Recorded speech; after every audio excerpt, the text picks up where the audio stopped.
Welcome to instant cooking. Today I am making hot and sour soup. For this soup we are gonna use lots of vegetable, very healthy soup, cauliflower, sugar, salt, black pepper, cornstarch dissolved in normal water, spring onion, French bean, cabbage, ginger, garlic, Szechuan sauce, red chili sauce, chili garlic sauce, soya sauce, vinegar, add 1 teaspoon of butter, add half a teaspoon of very finely chopped ginger, 1 teaspoon of chopped garlic, let it cook for half a minute. Now add approximately 250 ml of water. Carrot, approximately 3 to 4 teaspoon, add 1 teaspoon of cauliflower, add 1 teaspoon French bean finely chopped, add 2 teaspoon of finely chopped cabbage,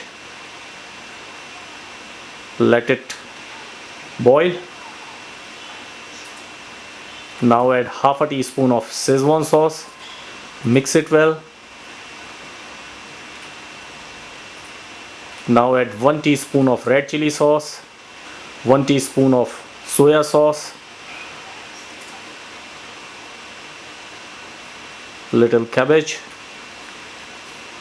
salt to taste, sugar, few drops of vinegar, half a teaspoon of black pepper powder, half a teaspoon of green chili sauce, 4 to 5 teaspoon of cornstarch dissolved in normal water for the thickness of the soup. You can use egg for thickness, but we are making veg hot and sour soup, so I am using cornstarch, and let it boil. Once your soup is thick, then add 3 to 4 teaspoon of spring onion, that is for garnishing and for little flavor. Mix it again and your vegetable hot and sour soup is ready.